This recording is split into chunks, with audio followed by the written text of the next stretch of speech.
नमस्कार, आदाब, बहुत बहुत स्वागत आप सभी का। डीबी लाइव देख रहे हैं आप। मैं हूं आपके साथ बुशरा खानम फहद। और जो स्क्रीन फिलहाल आप देख रहे हैं उससे आपको अब इसमें कहने वाली कोई बात नहीं है कि अब आपको अंदाजा है कि किसकी सरकार बनने जा रही है दिल्ली में। और इसीलिए बताया जा रहा है कि अब से कुछ देर बाद यानी कि 5:30 बजे नरेंद्र मोदी दिल्ली अपने दफ्तर पहुंचने वाले हैं भारतीय जनता पार्टी के। वहां पर कार्यकर्ताओं को वो संबोधित करेंगे। जाहिर सी बात है कि अब उनके लिए जश्न का माहौल है। जिस प्रदेश में 26 साल से सूखा रहा वहां पर सत्ता पर वो काबिज हो गए हैं। 48 की हम बात करें तो बीजेपी प्लस 48 और आम आदमी पार्टी 22 पर बढ़त बनाए हुए है। और अब लगभग ये सब नतीजों में तब्दील हो ही गए हैं। बहुत कम ऐसी सीटें बची हैं जहां पर अब कुछ गुंजाइश बची है कि किसकी जीत होने जा रही है। लेकिन यह भी हम यहां पर जरूर कहेंगे कि वोटिंग परसेंटेज की अगर हम बात करते हैं तो लगभग 2.34% का ही फर्क रहा है भारतीय जनता पार्टी और आम आदमी पार्टी के बीच में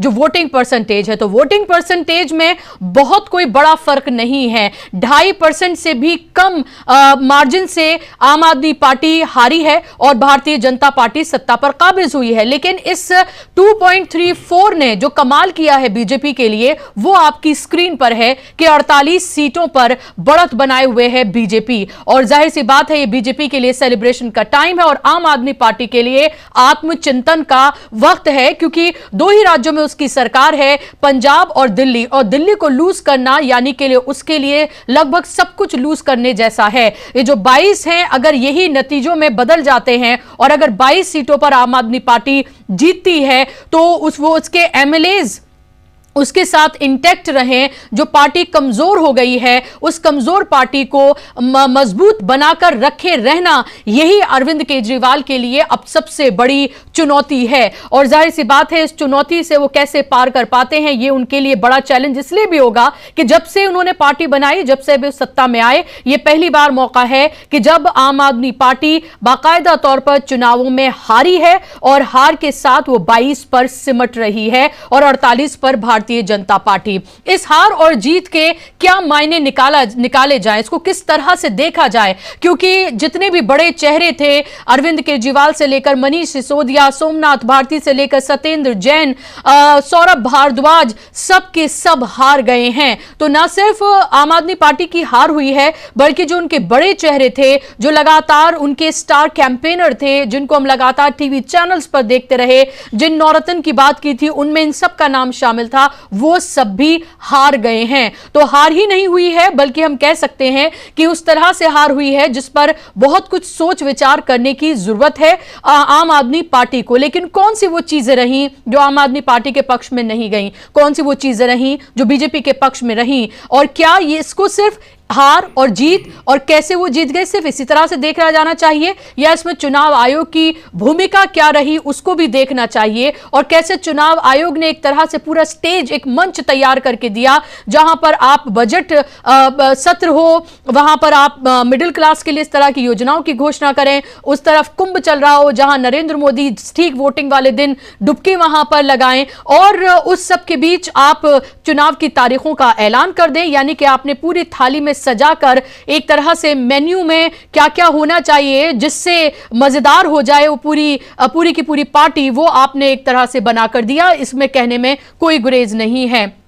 तो जाहिर सी बात है ये तमाम चीजें सवालों के घेरे में है। देखना यह है होगा कि अब जब पूरा का पूरा चुनाव का विश्लेषण होगा उसके बाद क्या निकल कर आता है ये देखना महत्वपूर्ण होगा। वहीं अगर हम कांग्रेस पार्टी की बात करते हैं तो 6.36% ही वोट वो हासिल कर पाई है, यानी कि लगभग 2 से 2.5% का उछाल उसके वोट बैंक में हुआ है। लेकिन बहुत सारी ऐसी सीटें हैं, 12 से 14 के बीच में सीटें इस तरह से बताई जा रही हैं जहां पर जितने मार्जिन से आम आदमी पार्टी हारी है उतना या उससे ज्यादा जो मत हैं वो कांग्रेस पार्टी को मिले हैं। लेकिन कांग्रेस पार्टी का भी ये कहना है, खासतौर पर उनकी जो स्पोक्सपर्सन है सुप्रिया शिनेत, कि हम कोई एनजीओ नहीं हैं और हमारे ऊपर ये कोई जिम्मेदारी नहीं थी कि हम ये सुनिश्चित करें कि आम आदमी पार्टी जीते और सरकार बनाए। हम भी एक पार्टी हैं और पार्टी की तरह ही हमने चुनाव लड़ा, और इसीलिए शुरू से ये था कि अगर ये दोनों पार्टियां मिलकर चुनाव लड़ती हैं तो जीत की तरफ जा सकती थी। थी, लेकिन अगर दोनों पार्टियों अगर हम मिलान भी कर लें तब भी ये 48 का आंकड़ा पार कर पाता इंडिया गठबंधन अगर कांग्रेस और आम आदमी पार्टी साथ में मिलकर लड़ती, ये भी कहना अभी थोड़ा मुश्किल है। दो मेरे साथ वरिष्ठ साथी मेरे साथ जुड़ गए हैं, स्क्रीन पर आप मेहमानों को लेकर आइए, इसी पर अभी चर्चा करेंगे, बात करेंगे कि इस चुनाव के क्या मायने हैं, कैसे इसको देखा जाए। मेरे साथ स्टूडियो में मौजूद हैं समीर आत्मद मिश्र जी। समीर जी स्वागत आपका। और मेरे साथ वरिष्ठ पत्रकार प्रेम कुमार जी जुड़ गए हैं। प्रेम जी बहुत बहुत स्वागत आपका। नाम आप दोनों के जरा ठीक कर लें, दोनों के नाम गलत जा रहे हैं। प्रेम जी, सवाल मेरा आपसे कि कैसे अब इसका आकलन किया जाएगा। अरविंद केजरीवाल कह रहे हैं एक कंस्ट्रक्टिव विपक्ष की वो भूमिका निभाएंगे, बहुत सधा हुआ, बहुत थोड़ा सा ही उन्होंने बोला, शायद अभी उनको वक्त लगेगा इस सब से उभर पाने में। लेकिन इस जीत के मायने देश और दिल्ली के लिए, आम आदमी पार्टी और भारतीय जनता पार्टी के लिए क्या है? शुक्रिया बुशरा जी। देखिए, अरविंद केजरीवाल जी की जो प्रतिक्रिया है वो बहुत अच्छी, बहुत सधी हुई और एक अप्रिशिएबल है प्रतिक्रिया है। और मान लीजिए चुनाव को लेकर के जो शंका भी है, तो उसकी जब तक पड़ताल नहीं कर ली जाए तब तक कोई मजबूत बयान देने की स्थिति न बन जाए तब तक बोलने से बचना चाहिए। आज जैसे राहुल गांधी महाराष्ट्र के चुनाव को लेकर बोल रहे हैं, तो सारे सबूत इकट्ठा कर लेने के बाद बोल रहे हैं, तो उसकी अहमियत होती है। तो उस हिसाब से आप देखें तो रिजल्ट को वो कबूल कर रहे हैं। अब इससे आगे दूसरे विषय पर आए तो बीजेपी को किसने जिताया या आम आदमी पार्टी को किसने हराया, इसके अलग अलग तरीके हो सकते हैं और ये जैसे जैसे चीजें सामने आएंगी, पढ़ी जाएंगी, वो बोला जाएगा। मैं 48 सीट पर जहां बीजेपी जीतती हुई दिख रही है, 40 पर जीत चुकी है, 8 पर दूसरे नंबर पर कभी भी जीत सकती, घोषणाएं हो रही है।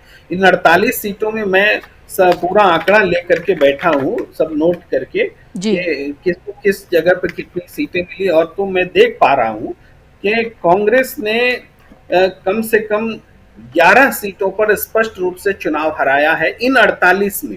मैं उन जगहों पर नहीं बात कर रहा जिसमें आम आदमी पार्टी जीती है, हो सकता है वहां भी कांग्रेस कहीं सेकंड हो, कुछ हो, उसकी बात नहीं कर। जहां बीजेपी को जीतने में मदद दिख रही है वो 11 सीटें हैं।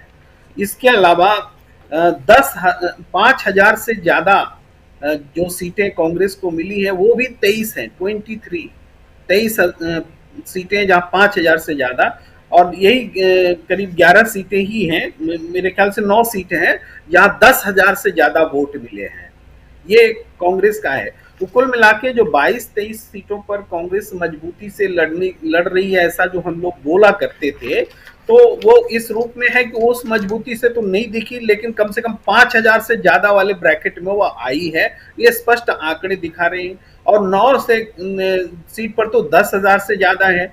एक सीट पर कस्तूरबा नगर में सेकंड हुई है कांग्रेस, और एक सीट जो आपको बादली वाली सीट है वहां थर्ड होके भी सेकंड्स के एकदम करीब है। अगर आम आदमी पार्टी और कांग्रेस मिल जाती तो सवाल ही नहीं उठता था कि वो सीट बीजेपी जीतती। एक बात कह रहा हूँ, लेकिन ओवरऑल आप अगर देख रहे हैं 48 में 13 सीटें ऐसी हैं जो कि कांग्रेस पार्टी की वजह से हार गई आम आदमी पार्टी। तो आप समझ सकते हैं कि आम आदमी पार्टी को किसने सत्ता से बाहर किया। अब कांग्रेस ने किया, अगर इसका उत्तर साफ साफ है, आंकड़े तो ये बोल रहे हैं, और ये संख्या और बढ़ेगी जब हम और बाकी पूरे 70 का मूल्यांकन करेंगे। तो अभी 48 में हम 13 बता रहे थे। तो इसका मतलब ये है कि कांग्रेस ने जो चुनाव लड़ा, इस चुनाव से निश्चित रूप से आम आदमी पार्टी सत्ता से बाहर हुई है। अब इसकी जिम्मेदारी क्या कांग्रेस की है? इसकी जिम्मेदारी कांग्रेस पर अकेले नहीं थोपी जा सकती, क्योंकि चुनाव अकेले लड़ने का फैसला अरविंद केजरीवाल जी का था। तो उनको अपने फैसले पर सोचना पड़ेगा कि मेरा फैसला मुझे कितना महंगा पड़ा है कि कांग्रेस को हमने अपने खिलाफ लड़ने के लिए कंपेल कर दिया और कांग्रेस हमको सत्ता से बाहर करी। सीधे 13 सीट बहुत बड़ा है, 48 में 13 घटा दीजिए, 35 पहुंच जाती है बीजेपी, तो ये बड़ा आंकड़ा है। इसके अलावा एक और तरीके से इसी बात को देख सकते हैं, कांग्रेस का जो वोट परसेंट बढ़ा है वो अभी हालांकि आंकड़े फाइनल नहीं है क्योंकि बहुत सारे वोट्स गिने जाने हैं, लेकिन फिर भी मोटे तौर पर जो दिख रहा है वो 4.26 पहले था, अभी 6.39 हो गया। तो 2.13% जो वोट बढ़े हैं, इसको एक तरफ रखिए, और आम आदमी पार्टी और बीजेपी के बीच वोट परसेंट का जो डिफरेंस है वो 2.25% है ओनली। ये जी। लगभग इक्वल हो गया। तो यानी कांग्रेस का जो वोट बढ़ा वो, और मार्जिन जो है बीजेपी आम आदमी पार्टी का, वो दोनों इक्वल है। ये अपने आप में कहानी बता रहा है कि बीजेपी को एज दिलाने के लिए कांग्रेस ही यहां मौजूद दिख रही है। ये आंकड़ों के हिसाब से हम ये बातें कह रहे हैं। अब इसके अलावा थोड़ा परसेप्शन वाइज देखें तो इसको मोदी की जीत के रूप में अभी दिखाया जाएगा, मीडिया दिखा रही है, कह रही है। मोदी की जीत आप मानिए तो मोदी की हार भी मानिए। 2019 से लेके जो इससे पहले चुनाव हुए 15 और 20, 2015 और 2020 में दिल्ली में फिर मोदी की हार हुई थी, क्योंकि लोकसभा जीत रहे थे और दिल्ली हार रहे थे, लोकसभा जीत रहे थे, दिल्ली हार रहे थे। इस बार लोकसभा भी जीती और दिल्ली भी जीते, ये हुआ है। तो ये मोदी की जीत नहीं है। मोदी की जीत होने से तो पहले हो जानी चाहिए थी जीत। ये एक स्पष्ट बात है जो कि इंगित करने की जरूरत है। फिर है कि हम क्यों बोले मोदी की जीत नहीं है, वो बोल रहे मोदी की जीत है ना। तो हमको क्यों जलन होनी चाहिए मोदी की जीत? ले जाओ भाई, मोदी की जीत है, अमित शाह की भी जीत है, बीजेपी की भी जीत है, वो है। लेकिन ये काउंटर इसलिए देना होता है क्योंकि वो ओन नहीं करते, जब हार होती है तब बोलना पड़ता है। अगर हार भी हो, बोले मोदी की हार है, तो कोई प्रॉब्लम नहीं है, तो नेतृत्व की जिम्मेदारी होती है। लेकिन एक सवाल बड़े नए सिरे से हुआ है, और एक वो है कि आगे का फ्यूचर पॉलिटिक्स क्या होगा, ये यहाँ पर उठा है। कांग्रेस के नेता जहां जिस तरीके से अपनी प्रतिक्रिया दे रहे हैं, विश्लेषक भी अपनी अपनी राय दे रहे हैं, ये होना चाहिए, वो होना चाहिए। लेकिन आगे क्या होगा, ये बहुत बड़ा सवाल है। क्या कांग्रेस पार्टी इंडिया गठबंधन से हट करके कोई नीति रणनीति बनाने जा रही है? क्योंकि आज जयराम रमेश जी का जिस तरह से बयान आया, इस बयान की मुझे लगता है कोई आवश्यकता नहीं थी कि आप दिल्ली के जो लीडरशिप है वो बयान देना कि हम क्यों हारे, वो स्टेट की लड़ाई होगी। लेकिन जब केंद्रीय लीडरशिप अगर कोई बयान दे रहा है और अरविंद केजरीवाल पर हार के बाद भी हमला कर रहा है, तो कहीं ना कहीं ये वही बात है जैसे हरियाणा में कांग्रेस की हार के बाद दूसरे लोग इंडिया घटक दल के जो थे वो कांग्रेस पर ही हमला कर रही थी। इवन कांग्रेस के लोग भी कांग्रेस पर हमला कर रहे थे कि ये कमी रह गई, वो गुटबाजी हो गई, वो लड़कीबाजी होगी, फला हो गया, ढिमका हो गया, सब बोले थे। तो आज अगर चुनाव में कोई गैर जरूरी घटनाएं घट रही हैं और एक दिन पहले राहुल गांधी प्रेस कॉन्फ्रेंस कर रहे हैं कि चुनाव को कैसे लूटा जा रहा है, तो एक दिन बाद जयराम रमेश जी का ये एकदम से इस चुनाव को विशुद्ध सही मानते हुए प्रतिक्रिया दे देना और आम आदमी पार्टी के खिलाफ में यह आश्चर्य पैदा करता है। आपको भी सब्र रखना चाहिए, आपको भी मीठा बोलते हुए इस चुनाव को स्वीकारना चाहिए, जैसे अरविंद केजरीवाल ने स्वीकारा है। अरविंद केजरीवाल सेकंड रह करके वो जनता का आभार जता रहे हैं, और ये थर्ड रह करके भी कोई आभार जताने को तैयार नहीं है। भाई थर्ड आप हुए हैं, थर्ड, और आप बोल रहे हैं हम इसी बात पर खुश हैं कि हमने बीजेपी को जिता दिया या कांग्रेस को हरा दिया, आम आदमी पार्टी को हरा दिया। तो क्या आम आदमी पार्टी जो बोल रही थी कि कांग्रेस आई है बीजेपी को जिताने के लिए, वो सही बोल रही थी क्या?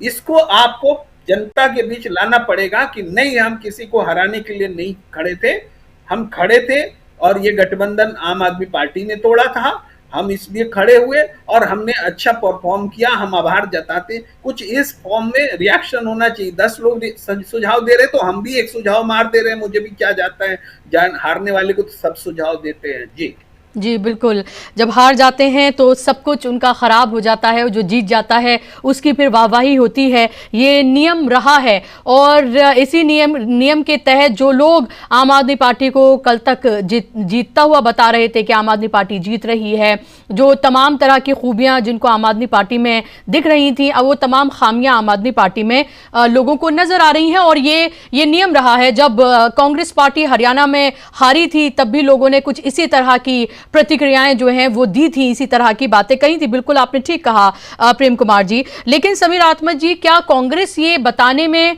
ये दिखाने में कामयाब रही है, भले ही उसका मकसद ये ना रहा सही, भले ही वो अपने अस्तित्व के लिए, अपनी जमीन के लिए जो कभी उसकी रही थी, जहां पर उसने 15 साल एक छत्र राज किया था, उसको बचाने, उसको वापस रिक्लेम उसको करने के लिए उसने ये चुनाव लड़ा हो। लेकिन क्या अंडरलाइन ये भी मैसेज देने में वो कामयाब रही कि आप हमारे साथ नहीं रहे, भले ही हम इतने पर सिमटे हों, लेकिन जीत तो आप भी नहीं पाए। अब देखिए, मैसेज तो जो परिणाम बता रहे हैं उससे जा तो यही रहा है, लेकिन एक बात ये भी देखनी होगी कि कांग्रेस पार्टी की तरफ से, और अभी प्रेम कुमार जी भी कह रहे थे कि गठबंधन में न शामिल होने का फैसला आम आदमी पार्टी का ही था, तो कांग्रेस ने तो कोशिश की है, और ये कहाँ बात नहीं बन पाई, क्यों नहीं बन पाई, जाहिर सी बात है कि आम आदमी पार्टी को ये भरोसा रहा होगा, चूँकि 2 बार उसकी इतनी एक जो जिस तरह से जीत हुई थी कि बिल्कुल एक तरफा जीत हुई थी, 63 सीटें, 67 सीटें और 62 सीटें, उसको लगा होगा कि जीतेंगे तो हम ही। और हमने पार्टी के नेताओं के बयान भी सुने हैं, कल तक सुने हैं बयान कि 60 से ज़्यादा सीटें आ रही हैं, उनको अंदर से ये लगा होगा कि 60 नहीं भी आएंगी तब भी 45-50 सीटों से तो कोई रोक नहीं पाएगा। उनको फिर ये लगा होगा कि हम कांग्रेस को क्यों साथ लें, और कांग्रेस को लेंगे, सीटें अगर जीती तो मजबूत होगी, इस बात की आशंका रही ही होगी। और ये भी बात है कि जब गठबंधन में शामिल होने जा रही होगी कांग्रेस, तो 1 सीट या 2 सीट पे तो मानेगी नहीं, कुछ ना कुछ, हालांकि क्यों बात नहीं बन पाई थी ये चीज़ सामने नहीं आई है। अब इसमें यह भी एक बड़ा सवाल है कि आखिर ये गठबंधन, अरविंद केजरीवाल ने गठबंधन, उसको ये कांग्रेस पार्टी के साथ गठबंधन करना स्वीकार क्यों नहीं किया। ये भी कहा जा रहा है कि गठबंधन के दूसरे घटक दलों का भी ये दबाव रहा, तो नहीं शामिल हुआ, तो इसका मतलब या तो फिर ये रहता कि कांग्रेस पार्टी चुनाव न लड़ती, या कांग्रेस पार्टी चुनाव लड़ते हुए भी चुनाव लड़ते हुए न दिखती। तो एक राष्ट्रीय पार्टी अभी 6 महीने 7 महीने पहले लोकसभा चुनाव लड़ी है, इतना अच्छा परफॉर्मेंस रहा है, एक उसके कार्यकर्ताओं का भी एक तरीके से उत्साह बढ़ा हुआ है, वो अगर पूरी तरह से ये दिखा भी देती, अब लड़ते हुए तो हम लोगों को लगा कि मजबूती से लड़ रही है, लेकिन उसको मतदाताओं ने कितना मजबूती से लड़ते हुए देखा वो परिणाम बताया जा रहा है। लेकिन अगर वो ये दिखा भी देती कि हम मजबूती से नहीं लड़ रहे हैं तो क्या मैसेज जाता। और ये भी नहीं आप कह सकते हैं कि अगर साथ में न लड़ते और कांग्रेस इस तरीके से न लड़ती तो आम आदमी पार्टी की जीत हो जाती, नहीं हो जाती। इसलिए कि जो परिणाम है वो बता रहे हैं, और ये भी जो कहा जा रहा है कि चुनाव आयोग की भूमिका को लेकर भी चर्चाएं हो रही हैं, तो चुनाव आयोग की भूमिका को लेकर चर्चाएं हो रही हैं और वो आधारहीन नहीं है, उनमें दम है, और बहुत सारी चीज़ें, चाहे पूरी चुनावी प्रक्रिया को लेकर, लेकिन कुछ चीज़ों की बात, जैसे बजट की बात हो रही है कि बजट को अनाउंस कर दिया, मुझे ये लगता, और 5 तारीख को कुंभ चले गए प्रधानमंत्री, ये सारी चीज़ें मैसेज देने के लिए होती है। इसको चुनाव आयोग को इन चीज़ों को देखना चाहिए, जो वो डर के मारे हम कहें नहीं देखता है या जानबूझकर नहीं देखता है, अब ये वही बता सकता है, लेकिन उसको देखना चाहिए। पर यह भी है कि अब वहाँ नहाने से अचानक यहाँ दिल्ली के मतदाताओं का मिजाज बदल गया होगा, वो वोट करने वाले रहे होंगे आम आदमी पार्टी को, लेकिन प्रधानमंत्री को संगम स्नान करते देख के उनको लगा कि अब बीजेपी को वोट दे दो। ये मुझे कतई नहीं लगता है। कभी इस तरह का माइंडसेट कुछ मतदाताओं में रहा भी होगा तो आज से 10 साल पहले जब शुरू में प्रधानमंत्री बनकर मोदी आए थे, या उस समय जब उनका नाम चल रहा था, पिछले 10 साल में लोगों को पता लग गया है कि हिंदुत्व के कितने बड़े प्रचारक हैं मोदी जी, और हिंदुत्व का कितना इस्तेमाल वो अपनी राजनीति के लिए करते हैं, अपनी पार्टी के लिए करते हैं और अपने लोगों के लिए। ये जो चीज़ बोल रहा हूँ ये भी बहुत इंपॉर्टेंट है कि अपने लोगों के लिए, तो लोगों को बहुत सारी चीज़ें, उससे एकाएक पूरा मतदाता पलट नहीं गया होता। इसके पीछे बहुत से कारण हैं जो ये रिफ्लेक्ट कर रहे हैं कि ये परिणाम कैसे आए हैं। तो इसमें अब कांग्रेस पार्टी, लेकिन ये ज़रूर है, ये जो आंकड़े दिखा रहे हैं उनसे ये बिल्कुल साफ है कि अगर गठबंधन में रहते हुए चुनाव लड़ा गया होता तो निश्चित तौर पर एक बार फिर आम आदमी पार्टी की और कांग्रेस पार्टी की एक साथ सरकार बनती। अभी तक तो आम आदमी पार्टी की अकेले ही थी, लेकिन जब आप देख रहे हैं कि किन परिस्थितियों में आप चुनाव लड़ रहे हैं तो इतना ज़्यादा ओवर कॉन्फिडेंस में रहना भी नहीं चाहिए। और एक बात और है, उसकी भी चर्चा हो रही है कि क्या आम आदमी पार्टी के ऊपर कोई दबाव था अकेले चुनाव लड़ने का। ये भी बहुत महत्वपूर्ण बात है। बहुत सारी चीज़ें धीरे धीरे आएंगी, पता भी लगेंगी कि क्या हुआ, क्या क्या परिस्थितियां थी, किसकी वजह से गठबंधन ये कहा टूटा। जाता है जी कि हाँ। भाई बी पार्टी है बिल्कुल। बीजेपी की, तो क्या उनके ऊपर ये प्रेशर था कि भाई आप ऐसे ही लड़ेंगे, आप अकेले ही लड़िए और अब आपका काम खत्म, बोरिया बिस्तर बांधिए और आप निकलिए, अब हम सत्ता संभालेंगे। ये बहुत सारी चीजें कही जा सकती हैं, लोग कह रहे हैं और सोशल मीडिया पर इस तरह की तमाम बातें कही जा रही हैं और इनको देखने की जरूरत है, क्योंकि केजरीवाल पर लगातार क्योंकि हम हमेशा से उन्होंने कहा कि कोई विचारधारा नहीं। हमारी विचारधारा क्या है कि हम डेवलपमेंट करते हैं, हमारी विचारधारा क्या है कि हम लोगों को फ्री बिजली पानी, हम इसकी सुविधा उनको दे रहे हैं, यही हमारी विचारधारा है। यानी कि विचारधारा क्या है उनकी, उसको लेकर कभी उन्होंने कोई बात नहीं कही। और हमारा देश इस तरह का है कि बिना विचारधारा के, चाहे विचारधारा वो बीजेपी की हो या फिर कांग्रेस पार्टी की हो, एक पार्टी की विचारधारा होती है। लेकिन फिर प्रेम कुमार जी, सवाल यह है कि इस जीत का सेहरा अगर मोदी पर नहीं है तो फिर किस पर बांधा जाए, क्योंकि यहां पर कोई चेहरा तो नहीं था दिल्ली में, और दिल्ली में अगर किसी के पास चेहरा था तो वो आम आदमी पार्टी थी और वो चेहरा ही हार गया।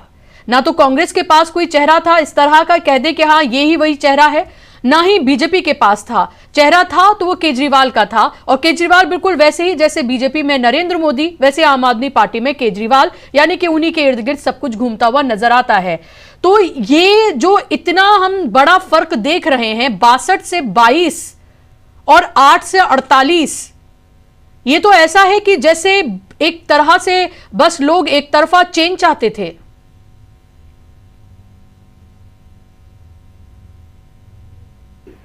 जी, एक बात तो है कि जब आम आदमी पार्टी के बड़े बड़े नेता चुनाव हार गए तो इसका मतलब है कि कोई मैसेज है, एक एंटी इनकम्बेंसी जबरदस्त थी।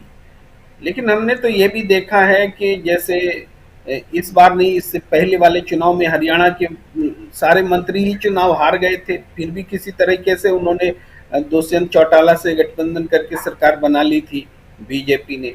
तो चेहरे हारने के बाद भी सरकार बच गई थी, वो उन्होंने साथ ही खोज लिया था।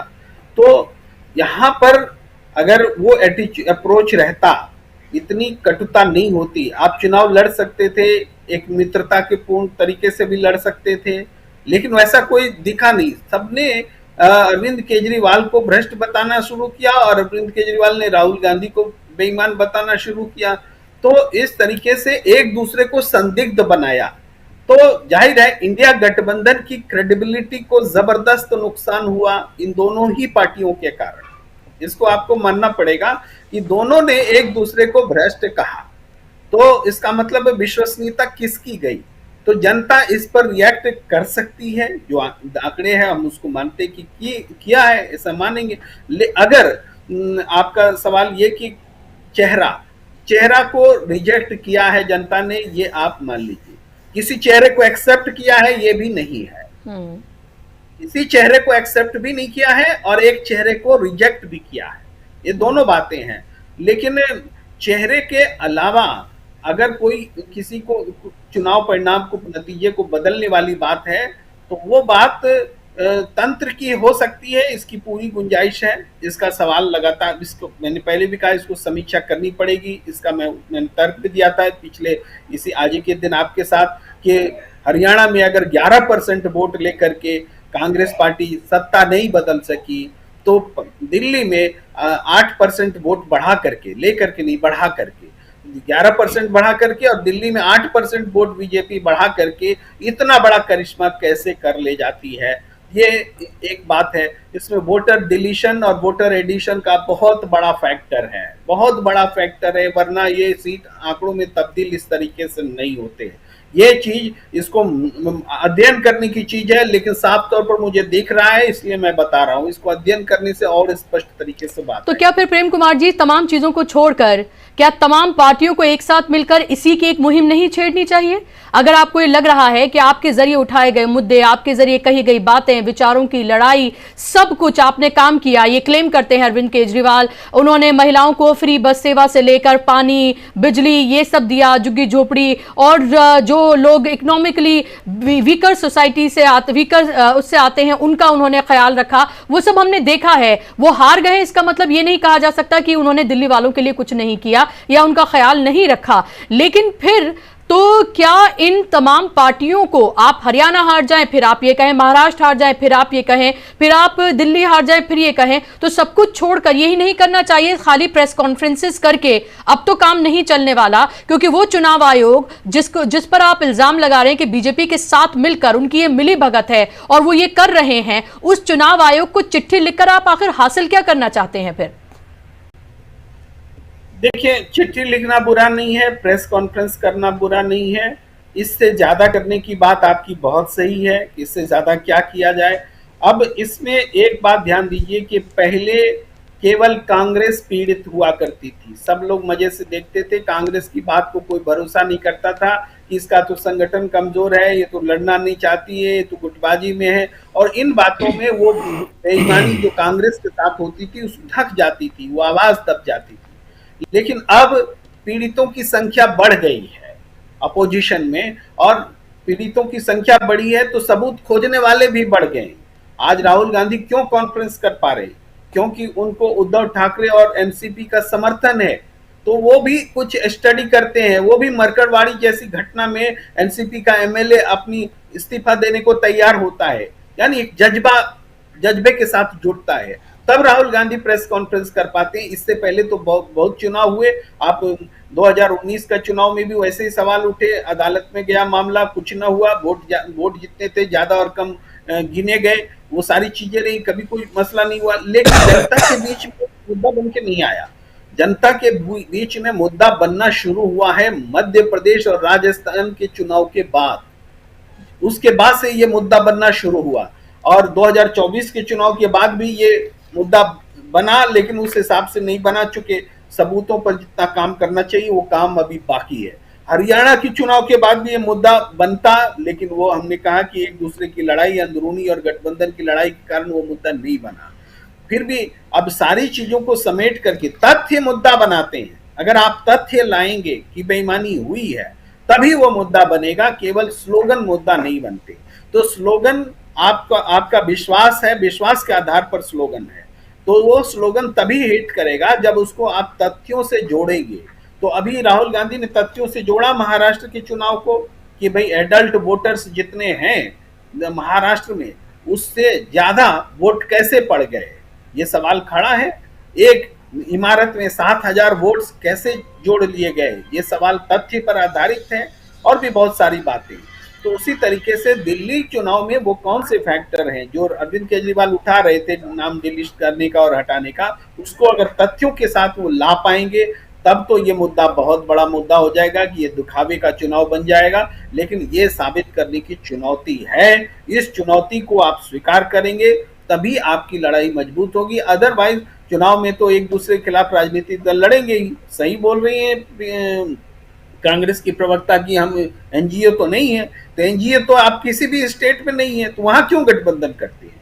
यहाँ आप एनजीओ नहीं है तो वहां भी तो आप एनजीओ नहीं है, तो फिर इंडिया गठबंधन क्यों बना? भाई इंडिया गठबंधन क्या एनजीओ का कलेक्शन थोड़े है या समूह थोड़े हैं। तो ये बहुत हल्का बयान है। सबको चुनाव लड़ने का हक है, वो जरूर है। चुनाव हम एक गठबंधन में नहीं लड़ सके इसके लिए केजरीवाल जिम्मेदार हैं, ये बोलिए तो ये राजनीतिक जिम्मेदार बयान हो सकता है। हम एनजीओ नहीं है बोलना, ये कोई राजनीतिक बयान नहीं। जी बिल्कुल। और इस तरह के बयान अब दिए जा रहे हैं, कुछ कांग्रेस के लोग इस तरह से भी सेलिब्रेट करते हुए नजर आ रहे हैं। वो समर्थक हैं कि ये एक तरह का बदला ले लिया गया है। जी यहाँ एक लाइन बोलना चाहता हूँ समर्थन वाली बात पर। बहुत सारे लोग ऐसा कहते मिलेंगे कि कांग्रेस चाहती थी, विश्लेषक भी बोलते हैं कांग्रेस चाहती थी कि बीजेपी जीत जाए, तब वो बाद में बीजेपी को हराएंगे। अरे पूरे देश में बीजेपी को नहीं हरा पा रहे हैं तो आम आदमी पार्टी को हटा के आप बीजेपी को हराएंगे? ये सब मिथ्या बातें हैं, हंसी मजाक की बातें हैं। आपको अपने एक पॉलिटिकल, जैसे इस बार चुनाव में हुआ, आप हमने बताया 23 सीटों पर करीब 5,000 से ज्यादा वोट लाए। अरे 23 सीटों पे आप 15,000 से ज्यादा वोट लाते तो आपकी ताकत दिखती। तो तीसरा खंबा मजबूत करना था, वो नहीं हुआ। लेकिन हाँ, फिर भी 11 सीटों पर मैंने बताया गिन के, 11 सीटों पर तो स्पष्ट रूप से इन्हीं कांग्रेस की वजह से बीजेपी को जीत मिली या आम आदमी पार्टी को हार मिली। ये भी कांग्रेस की ताकत को बताता है। हार में भी एक संदेश है, कांग्रेस ने एक संदेश दिया है, इंडिया गठबंधन के घटक दलों को संदेश दिया है।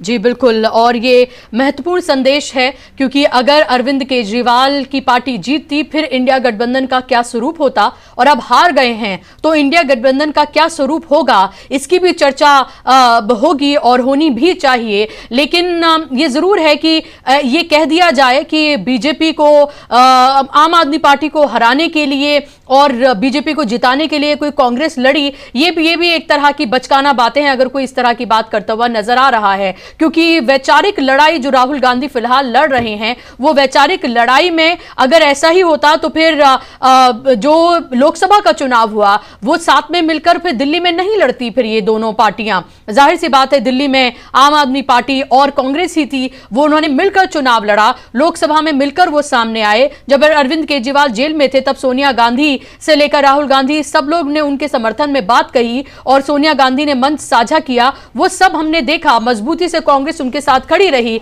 लेकिन यह भी कहना लाजमी होगा कि पहली बार अगर किसी ने इस गठबंधन के लिए मना किया तो वो कांग्रेस नहीं थी, वो आम आदमी पार्टी थी, और वो थे केजरीवाल, जिन्होंने कहा कि उसकी जरूरत नहीं है। और उसके बाद भी अहंकार से चूर होकर कई उनके नेताओं ने, यहां तक कि सुबह भी जो उनके बड़े चेहरे हैं जो हारे, उनमें से एक ने यह कहा था कि उन्हें किसी तरह के कोई गठबंधन की जरूरत नहीं पड़ेगी, किसी की जरूरत नहीं होगी, हम एक तरफा सरकार बनाने जा रहे हैं। और यह भी लगातार ये कहा जा रहा है कि उस अहंकार की भी क्या सजा अरविंद केजरीवाल को मिली है। जिस तरह से उनके जो साथी रहे, जो संघर्ष के साथी रहे, एक एक करके वो उनके साथ छोड़कर चले गए, या उनको मजबूर किया गया या उनको निकाला गया। और जो उनके साथ भी रहते हैं वो बिल्कुल उसी तरह की हमें छवि नजर आती है जिस तरह से नरेंद्र मोदी और अमित शाह के बाद बाकी सब टॉम डिक एंड हैरी, उसी तरह से आप आम आदमी पार्टी में भी अरविंद केजरीवाल और एक आध और कोई नेता जो भी अरविंद केजरीवाल की हामी में हामी भरता हुआ नजर आए,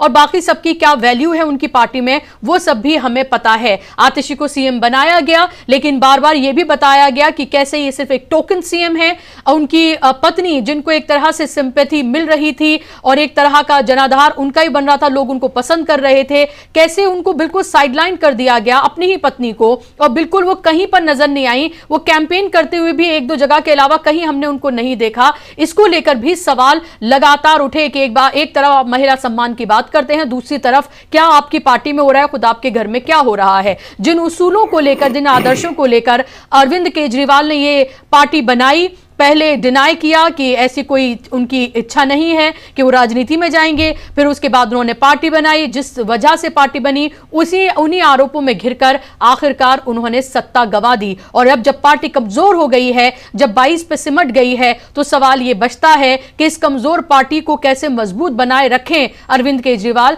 यही उनके लिए सबसे बड़ी चुनौती है। नेता प्रतिपक्ष कौन होगा? क्या आतिशी को ही बनाया जाएगा? यह भी सवाल है। और फिर क्या पंजाब को लेकर भी किसी तरह के खतरे के बादल जो हैं क्या मंडराने लगे हैं, यह भी देखना होगा। क्या इस सब की तरफ भी अब गौर किया जाएगा समीर आत्मज जी कि दिल्ली में भले ही हारे, लेकिन इससे बहुत कुछ देश की सियासत में ही बदलने वाला है?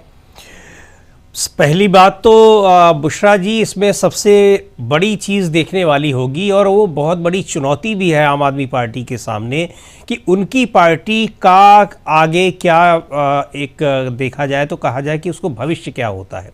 क्योंकि पार्टी को जिस तरह से ये जब से बनी है, और राजनीतिक पार्टी जब से बनी है, तो इसके खाते में जीत ही जीत आई है। क्योंकि अभी तक इसका मेन फोकस दिल्ली था, दिल्ली से चुनाव लड़ा, दिल्ली में जीत हासिल की, और दिल्ली में इतनी बड़ी जीत हासिल की कि कभी किसी ने नहीं हासिल की थी, और लगातार दो बार।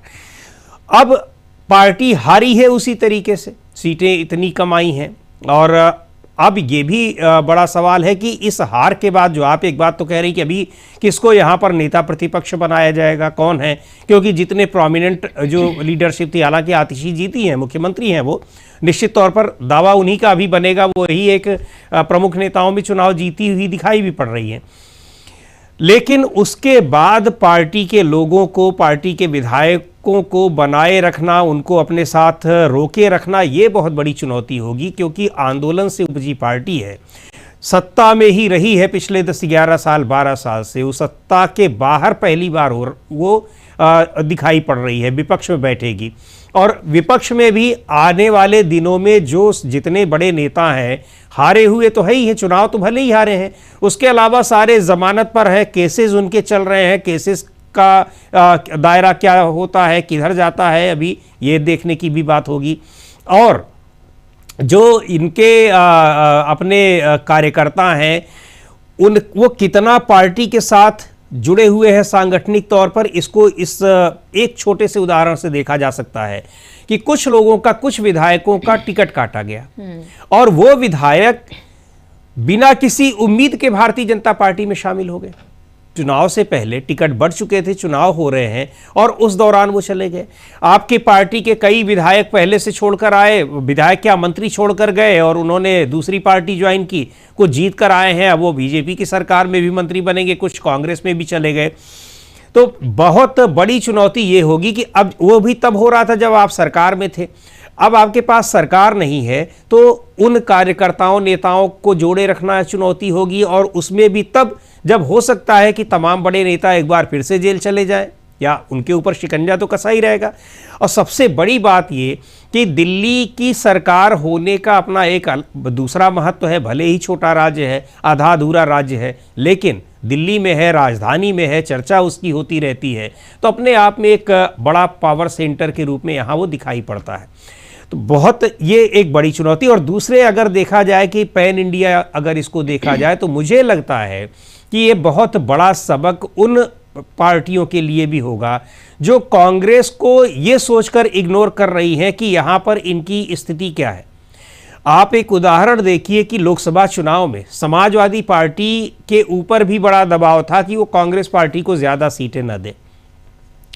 उनके पार्टी के भीतर जबरदस्त दबाव था, बहुत सारे सलाहकार अखिलेश यादव को ये कह रहे थे कि कांग्रेस पार्टी को मत दीजिए, ये ज़रूरत से ज़्यादा सीटें मांग रहे हैं। लेकिन अखिलेश यादव को इस बात का एहसास था कि जो एक मोमेंटम पब्लिक का बना हुआ है, जो राहुल गांधी जिस तरह की चीज़ों को, जिस तरह के मुद्दों को जनता से जुड़े और समाज से जुड़े, संविधान से जुड़े मुद्दे लेकर वो चल रहे हैं पिछले 2 साल 3 साल से, उन मुद्दों को लेकर एक मोबिलाइजेशन हुआ है एक बड़े तबके का, वो उनके साथ खड़ा हुआ है। अगर हम उनको साथ नहीं लेते हैं और अगर वो अकेले लड़ जाते हैं चुनाव, चूंकि आप उनके साथ समझौता करेंगे, सम्मानजनक नहीं होगा तो अकेले लड़ेंगे, तब फिर हो सकता है कि दोनों पार्टियों को कोई फायदा ना हो। और दूसरी ओर एक चीज और आपको बताएं, उसी दौरान कांग्रेस पार्टी को भी लोग सलाह दे रहे थे कि उनको अलग से चुनाव लड़ जाना चाहिए। लेकिन ये कही जाएगी कि राहुल गांधी और ये अखिलेश यादव की समझदारी कि दोनों ने ही आखिरकार समझौता स्वीकार किया, उसका परिणाम साफ दिखाई पड़ रहा है। तब यहाँ भी हम लोग देख रहे हैं जो परिणाम आ रहे हैं, जो वोट परसेंटेज हैं, नंबर ऑफ वोट्स हैं, आम आदमी पार्टी और कांग्रेस को मिले हुए, एक ही सीट पर मिले हुए वोट्स को अगर हम देख रहे हैं, उनसे साफ दिखाई पड़ रहा है कि ये भारतीय जनता पार्टी के पाए हुए वोट से कितना ज़्यादा है। अगर साथ मिले होते तो हम ये नहीं कहते कि सारा का सारा मैथमेटिक्स की तरह से, अर्थमेटिक्स की तरह से जुड़ जाता, लेकिन कुछ जुड़ता तो है ही दोनों के वोट, क्योंकि अगर अलग रहकर वो पा रहे हैं, बीजेपी को तो जो मिलना था वो मिला ही, यही अलग वोट थे, तो उनमें से ज़्यादातर जगहों पर जीत हो सकती थी। तो ये मुझे लगता है कि इंडिया गठबंधन की मजबूती के लिए एक बड़ा मैसेज है कि जिन क्षेत्रीय पार्टियों के लग रहा होगा कि हम कांग्रेस से समझौता करके चुनाव में और कांग्रेस को मजबूत कर रहे हैं और अपने को कमज़ोर कर रहे हैं, उनकी गलतफहमी इससे दूर हो जाएगी, इन नतीजों से दूर हो जाएगी। जी बिल्कुल। और अब ये भी देखना प्रेम कुमार जी, महत्वपूर्ण ये भी होगा कि अब जो तमाम बड़े चेहरे, खासतौर पर वो जो जिनके ऊपर भ्रष्टाचार के, जिनके ऊपर इल्ज़ाम लगे, जो जेल में बंद थे, जो जमानत पर बाहर हैं, और अगर वो फिर से वो तमाम चीज़ें अब अगर खुलती हैं, उनकी फाइलें वो जो ऑलरेडी खुली हुई हैं, और अगर इनमें से चंद बड़े चेहरे जेल चले जाते हैं फिर से, तो फिर पार्टी के लिए कितना संकट आप देखते हैं? और क्या आपको लग रहा है, क्या कैन यू फोरसी कि ऐसा कुछ होगा जरूर? प्रेम कुमार जी, लगता है वो डिस्कनेक्ट हो गए हैं। लेकिन समीर जी, क्या आपको लगता है कि अगर ऐसा होता है, क्योंकि सब जमानत पर बाहर हैं और फाइलें तो उनकी खुली हुई हैं, और भारतीय जनता पार्टी ने जिस तरह से अभी जो कहा गया कि जो फाइलें हैं उनको महफूज रखा जाए, इसको मेक श्योर उन्होंने किया है, जैसे ही उनके फेवर में नतीजे हुए, ये सचिवालयों को जिस तरह से कहा गया है, तो लग तो ये रहा है कि ऐसा ही तो नहीं छोड़ा जाएगा। बिल्कुल बिल्कुल। तो जब आप ये देखिए कि केवल एलजी के माध्यम से जितना कुछ हो सकता था कोशिश की गई इनको लपेटे में लेने की, अब तो सारी पूरी की पूरी सरकार ही उनके पास रहेगी। और जिस तरह से जो तेवर दिखाई पड़ रहे हैं कि सचिवालय को ही सील करने के आदेश दे दिए गए हैं कि जो फाइलें हो, हालांकि बहुत होशियार लोग हैं आम आदमी पार्टी के, तो कोई ऐसी फाइल लगता नहीं कि छोड़ के गए होंगे, लेकिन फिर भी सरकार बीजेपी आए और चेक करे और देखे और हमें लेकर चली जाए, एक हाँ। और केस हमारे खिलाफ बना दे। लेकिन फिर भी बहुत सारी चीजें होती हैं, आप कितना क्या चीज गायब करेंगे, कितनी चीज गायब करेंगे, ये भी बहुत मुझे लगता है कि हल्की फुल्की बातें होंगी। आप पूरी की पूरी सचिवालय नहीं गायब कर सकते हैं। और बीजेपी को ये भी लग रहा होगा कि आम आदमी पार्टी उन्हीं की तरह सियासत करती है, तो इसीलिए भी फाइलें जो हैं वो जल्दी जल्दी उठवा ली जाए, इस तरह से जाए। आप जो कहते हैं लोग कि आग लगवा दी जाती है, कई जगह घटनाएं होती हैं, उनको तो माना जा सकता है कि जलाकर खाक कर दी गई, लेकिन आज के डिजिटल जमाने में ये सारी चीजें बहुत मायने नहीं रखती हैं। तो इनको तमाम मुद्दों पर जिनको लेकर ये भारतीय जनता पार्टी सवाल उठाती रही है, अब तो वो सारी चीजें जांच का विषय होंगी। वो जांच की मांग कर रही थी, अब जांच की मांग करने वाली पार्टी खुद ही सरकार में है, तो निश्चित तौर पर उनको लेकर इन नेताओं पर शिकंजा कसा जाएगा। खास तौर पर जो निशाने पर होंगे वो अरविंद केजरीवाल और मनीष सिसोदिया होंगे। तो बिल्कुल ये अभी, और क्या आपको लगता है कि लोगों को ये भी एक तरह से कि पहले आप ये कहते थे कि एमसीडी नहीं है हमारे पास, हाँ, तो लोगों ने आपको एमसीडी दे दी, आपके फिर भी जो दिल्ली का हाल हमने देखा अलग अलग जगहों पर, आप भी दिल्ली में आते जाते रहे हैं और आपने भी देखा है, आप भी नोएडा में अगर रहते हैं, लेकिन दिल्ली दूर नहीं है उससे, मैं दिल्ली में रहती हूं, मैंने भी हाल देखा हुआ है, तो ये किसी से छिपा नहीं है। फिर आपने कहा कि एलजी आपको काम करने नहीं दे रहे हैं, इसमें कोई दो राय नहीं, ये कोई इल्जाम नहीं था, ये साफ तौर पर दिख रहा था कि एलजी आपको काम करने नहीं दे रहे हैं। लगातार एलजी जिस तरह से दौरा करते थे, एलजी ने बाकायदा तौर पर पॉडकास्ट भी किया जिसमें वो किस तरह से एक सरकार की पार्टी बनकर एक तरह से बात करते हुए वो नजर आ रहे थे। लेकिन एलजी तो शीला दीक्षित के दौर में भी थे, और शीला दीक्षित तब भी मुख्यमंत्री थी जब बीजेपी की सरकार थी, तब तो इस तरह के आरोप प्रत्यारोप नहीं थे। तो क्या आपको लगता है लोगों ने कि भाई ये तो रोना रोते रहते हैं कि हमें सताया जा रहा है, परेशान किया जा रहा है, हमें जेल भेजा जा रहा है, हम पर भ्रष्टाचार के इल्जाम है, हमें काम नहीं करने दिया जा रहा, पुलिस उनके पास है, सब कुछ उनके पास है, अमित शाह की पुलिस है, लॉ एंड ऑर्डर खराब है, ये सारी चीजें वो लगातार कहते रहे, तो क्या इससे भी लोग थोड़ा त्रस्त हुए? क्या आपको लगता है? जी, थोड़ा नहीं, बहुत त्रस्त हुए। ये पिछले 10 साल से लोग देख रहे हैं, और जब आप इतने बड़े आरोप तो भाई विपक्षी पार्टी है, भारतीय जनता पार्टी है, यहाँ पर 26 साल हो गए थे उसको सरकार में आए हुए, तो ख्वाब देख रही थी, तो बहुत सारे आरोप तो लगा ही रही थी। आप उसी में जेल भी गए वो शराब घोटाले में, और तमाम तरह के आरोप हैं आम आदमी पार्टी के नेताओं पर। लेकिन ये भी एक बड़ा कारण था कि एक तो आप ये विवाद आपका शुरू से रहा कि आपको काम नहीं करने दिया जा रहा है, परेशान किया जा रहा है, लेकिन लोगों ने ये देखा कि 15 साल एक और सरकार चली है, और उस सरकार ने भी विरोधी दल की पार्टी के रहते हुए केंद्र में और अपनी सरकार चलाई। अपनी सत्तारूढ़ पार्टी, उनकी पार्टी सत्ता में केंद्र में तो बाद में आई, पहले तो दिल्ली की कांग्रेस सरकार जो थी वो एनडीए सरकार के अधीन ही थी, वाजपेयी जी के अधीन, कभी कोई विवाद नहीं हुआ। तो उसका ये मैसेज गया कि भाई जिनको काम करना होता है वो काम करते रहते हैं। अच्छा, विकास के नाम पर आप ये कह भी नहीं सकते कि आप पिछली सरकार से ज़्यादा आपने काम कर दिया हो, जो विकास पिछले 15 साल में हुए। तो इस चीज़ को लेकर इस टर्म में खास तौर पर अरविंद केजरीवाल और आम आदमी पार्टी और उनकी सरकार को लेकर लोगों में नाराज़गी थी। कई ऐसे मुद्दे आए, और दूसरी बात ये कि जिस तबके ने आपको वोट दिया है उनके साथ आप कभी उनके नहीं खड़े हुए, तो ये सारी चीज़ों की नाराज़गी। और जो सबसे बड़ा कारण ये कि आप एक वैकल्पिक राजनीति की बात करते थे कि हम ये बदल देंगे वो बदल देंगे, आने के बाद सबसे ज़्यादा आप उसमें लिप्त हो गए पाए गए। राजनीति के लिए जिन लोगों को आपने कागज लेकर कि ये भ्रष्ट है और क्या क्या आप कहा करते थे, उनके साथ आपने गलबहियां की, उनके साथ जाकर आपने चुनाव लड़ा। तो बहुत सी चीज़ें थी, नाराज़गी थी। और सबसे बड़ी बात ये कि जिस तरह से पूरी पार्टी में, सरकार में डिक्टेटरशिप की तरह से चलाने की आपने कोशिश की, उसने भी नुकसान किया। तो होता क्या है, कभी कभी आपको सफलता मिलती जाती तो आपको लगता है कि हाँ यही तरीका बिल्कुल सही है, लेकिन जब आप गिरते हैं तब फिर पता लगता है कि नहीं, ये ठीक नहीं था, इसमें हमको तो अपने दूसरे तरीके से जो हम सोच कर आए थे उस तरह से काम करना था। वही हुआ। इतने दिन तक आपको मौका मिला, लेकिन आपने उसका सदुपयोग नहीं किया है। तमाम बहुत से अच्छे भी काम किए हैं, ऐसी बात नहीं है। जो हेल्थ और उसको एजुकेशन को लेकर काम होते हैं उनकी चर्चा होती है, ऐसा नहीं कहा जा सकता कि कुछ किया ही नहीं है। दूसरे जो बिजली पानी मुफ्त देने का आप वादा करके आए थे, आपने किया, तो कितना आपको वोट देगा? एमसीडी में भी आपको सौंप दिया दिल्ली की जनता ने, यानी जो नगर निगम होता है। तो आपको उसका मान करना चाहिए, लेकिन आप वाद विवाद में उलझे रहे। और ये भी समीर जी सिर्फ यही कह देना और कि आरोपों का स्तर आपका किस तरीके का रहा कि आप एक सरकार, चुनी हुई सरकार पर, आप लोकतंत्र में है, लोकतंत्र की बात करते हैं, एक चुनी हुई सरकार पर आप आरोप लगा दे रहे हैं कि वो नदी के, यमुना जैसी नदी के पानी में जहर मिला दे रहे हैं। ये आरोप किसके गले से ये बात उतरेगी? तो ये स्तर जब रहा तो लोगों में ये सारी चीजें नाराजगी की वजह बनी, और इस मुद्दे ने बहुत इनका नुकसान किया है। केवल एक मुद्दे इसने आपकी विश्वसनीयता को खत्म कर दिया कि आप जो बोलते हो आप उल्टा सीधा बोलते रहते हैं, कुछ भी बोल देते हैं किसी के बारे में। हाँ, अभी तक आप लोकसभा चुनाव 6 महीने पहले साथ लड़ रहे हैं, उसके बाद आप पोस्टर निकाल देते हैं, अपने को तो कट्टर ईमानदार आप कहते ही हैं।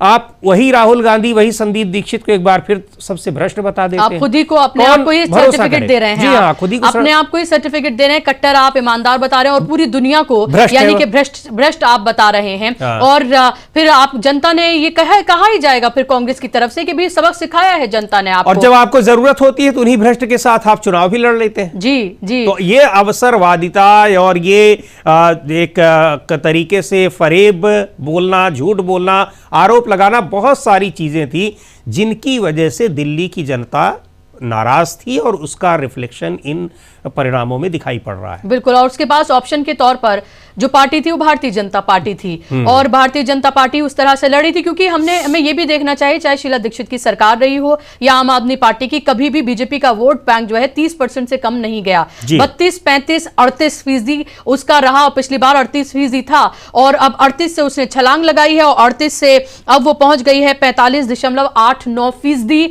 उसका इस बार जो वोटिंग परसेंटेज है, हालांकि फाइनल जब आएगा इसमें थोड़ा बहुत आगे पीछे 1-8% का हो सकता है। और अभी अगर हम आम आदमी पार्टी की हम बात करते हैं तो 43.55%। और अब इस सब के बीच जेपी नड्डा और इसके साथ साथ अमित शाह कार्यालय पहुंच चुके हैं, और किसी भी वक्त नरेंद्र मोदी बीजेपी दफ्तर पहुंचेंगे। और जिस तरह से वहां होता है कि अपने ही दफ्तर में उनका स्वागत किया जाता है, नरेंद्र मोदी का जैसे लगता है कि लोगों के बीच पहुंचे हैं और जनता उनका स्वागत कर रही है, अपने ही दफ्तर में वो अपना स्वागत करवाएंगे, मोदी के नारे लगवाएंगे, और फिर वहां पर भाषण उनका होगा, और वो सब भी हम देखेंगे। और अभी तो उनके लिए ये मौका है कि उनको जीत मिली है, वो भी एक ऐसे राज्य में, एक ऐसी यूनियन टेरिटरी जहां पर 26 साल से सूखा था, और वो 26 साल का सूखा उनका खत्म हो गया है। 15 साल राज किया कांग्रेस पार्टी ने, और उसके बाद 11 साल लगभग सत्ता पर काबिज रही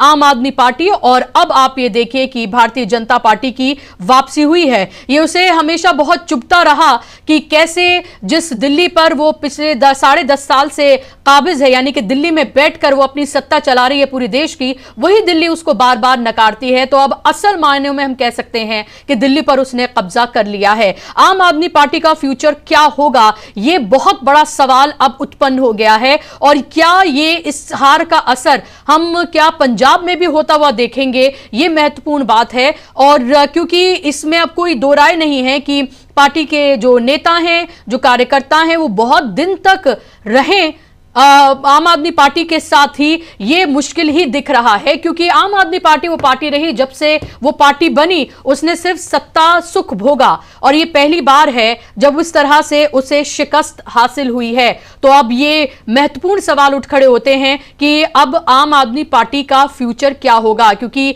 यही वो पार्टी है, यही वो लोग हैं जिन्होंने एंटी करप्शन पूरा एक तरह से अन्ना हजारे जो अब अरविंद केजरीवाल को एक तरह से कटघरे में खड़ा करते हुए नजर आ रहे हैं, एक तरह से अवतरित होते हैं अन्ना हजारे जब भी उनकी मर्जी होती है, और जब भी उनको विपक्ष को या खासतौर पर अरविंद केजरीवाल को कुछ कहना होता है, अदरवाइज वो भारतीय जनता पार्टी की हर तरह की कारगुजारियों पर वो खामोश रहते हैं। तो ये सब कुछ जो फिलहाल कांग्रेस पार्टी ने अपनी सत्ता गंवाई, दिल्ली में सत्ता गंवाई, पंजाब में सत्ता गंवाई, ये सब कुछ आम आदमी पार्टी की वजह से ही हुआ है। तो कांग्रेस पार्टी जश्न मना रही है, अगर कुछ लोग जश्न मना रहे हैं तो इसमें समीर जी कोई दो राय भी नहीं होनी चाहिए। उनको लग रहा है कि शायद कुछ लोगों को लग सकता है कि उनका बदला पूरा हुआ है। नहीं, क्यों नहीं लग सकता है, बिल्कुल लग सकता है। देखिए, अब पार्टी तो चुनाव लड़ने के लिए लड़ती है, वो नहीं जीती, अब कोई हार गई तो उसके लिए तो उसको कहा नहीं जाएगा। यही लॉजिक आम आदमी पार्टी भी देती थी, लेकिन आम आदमी पार्टी में कांग्रेस में फ़र्क है, क्योंकि आम आदमी पार्टी उन जगहों पर जाकर चुनाव लड़ रही थी जहां सीधे तौर पर दिख रहा था कि इससे कांग्रेस को नुकसान होगा, और गई नुकसान किया, चाहे वो गुजरात हो, गोवा हो, और कई आम आदमी वहाँ पर मान लीजिए पंजाब में तो सरकार बनाई, वहाँ मजबूत भी थी वो, लेकिन कई ऐसे राज्य रहे वहाँ पर हार का सामना करना पड़ा। पर कांग्रेस पार्टी के लिए दिल्ली में तो नहीं कहा जाएगा, क्योंकि कांग्रेस पार्टी के ही बेस पर उसी का जो वोट बैंक था उसको लेकर अपनी तरफ आम आदमी पार्टी से सरकार बनाई, तो वो अपनी खोई हुई ज़मीन को वापस पाने की कोशिश क्यों नहीं करेगी। और पहले वो कोशिश इस तरह से कर रही थी कि आपके साथ चुनाव लड़ने के लिए, राष्ट्रीय पार्टी है, उसका एक देशव्यापी आधार है, लेकिन आपने उसको इग्नोर किया। क्यों किया, क्या उसके पीछे वजह रही, या आप ही बता सकते हैं, लेकिन उसने तो कोशिश की। तो उसको अब वो चुनाव लड़ी और हार गई, आप भी हार गए, तो अब इसको आप चाहे जिस रूप में देखें, चाहे कोई भी देखे, लेकिन इतना तो तय ही है और ये सही है, ये मैसेज जो गया है कि आप कांग्रेस पार्टी की वजह से हार गए, तो आपका ओवर कॉन्फिडेंस ही तो आपको हरा दिया ना, आपको साथ में चुनाव लड़ना था। अब ये मैसेज दूसरी क्षेत्रीय पार्टियों के लिए भी है, तो ये अब इस मैसेज से कौन इसका संदेश लेता है और उसको संभल कर आगे आने वाले दिनों में जो चुनाव होंगे वहाँ वो चलता है, इस पर डिपेंड करेगा कि अब ये इंडिया गठबंधन कितनी मजबूती से किस तरीके से चुनाव लड़ रहा है। नहीं लड़ा तो इसी तरह के नुकसान दूसरों को भी होंगे। और एक बात और आपको बताएं, हर जगह ये स्थिति नहीं आने वाली है कि कांग्रेस पार्टी ऐसे जीरो पे आ जाएगी। 70 सीटें हैं, छोटा राज्य है, बहुत बड़ा नहीं है, क्योंकि और जगहों पर और हर जगह इसी तरह से एक बिल्कुल बाइपोलर लड़ाई भी नहीं होगी, ट्रायंगुलर लड़ाई होगी या और भी पार्टियां होती हैं, तो वहाँ पर ज़रूरी नहीं कि यही सिचुएशन हो। लेकिन अगर साथ में लड़ेंगी जो गठबंधन की पार्टियां हैं, फायदा जरूर होगा, ये तय हो गया है, ये निश्चित है। ये बिल्कुल, और ये दिल्ली के चुनाव ने और इसको पुख्ता कर दिया है, और अब बिहार का है दिल्ली के चुनाव ने और लोकसभा चुनाव ने, बिल्कुल वहां हम देखें महाराष्ट्र में क्या परिणाम रहे, बिहार में भी परिणाम ठीक ही रहे, और उत्तर प्रदेश में तो बिल्कुल किस तरह का रहा वो सबके सामने है। बिल्कुल, और 2027 में है हालांकि अब उत्तर प्रदेश का चुनाव, लेकिन बिहार जो कि दूसरा सबसे बड़ा राज्य इस लिहाज से है कि हिंदी पट्टी का हम दूसरा सबसे बड़ा राज्य है, और बिहार की सियासत से देश की सियासत भी बहुत कुछ बदलेगी, क्योंकि दो बैसाखियों में से एक है नीतीश कुमार, और वहां पर भी अब ये देखना होगा कि क्या इससे सबक लेकर एक सम्मानजनक और जैसा एक गठबंधन होना चाहिए उस तरह का गठबंधन वहां पर होता है, और क्या इससे सबक लिया जाता है, ये जरूर है। लेकिन अब ये साफ ये तय माना जा रहा है कि मिलकर लड़ेंगे तो आपको नतीजे आपके फेवर में होंगे, और अगर आप मिलकर नहीं लड़ेंगे तो मोदी जी का वही नारा बटोगे तो कटोगे, या हमें इसको हालांकि बहुत ज्यादा प्रचलित नहीं करना चाहिए, लेकिन ये जरूर है कि अगर आप बटेंगे तो नतीजे कुछ और होंगे, साफ तौर पर दिल्ली बताती हुई नजर आ रही है। तो इस पर और हमारा विश्लेषण जो है वो लगातार जारी रहेगा, हम आपको तमाम जो अपडेट है वो आपको देते रहेंगे। इसकी बारीकियां क्या है, जो फाइनल टैली आ जाएगी एकदम उसके बारे में, हालांकि लगभग ये फाइनल ही है, और कुछ ही सीटें बची हैं जहां पर बस डिक्लेयर होना बाकी है। हालांकि इसमें अब कुछ बदलने नहीं जा रहा है, ये साफ तौर पर दिख रहा है। तो अभी के लिए बस इतना ही, छोटा सा ब्रेक के बाद आपके साथ जुड़ेंगे राजीव जी तमाम मेहमानों के साथ, और इसका गहन विश्लेषण जो है वो किया जाएगा, क्योंकि सोचने की जरूरत है कि दिल्ली तो ये हारे हैं, लेकिन क्या इससे देश की सियासत भी बदलेगी। नमस्कार।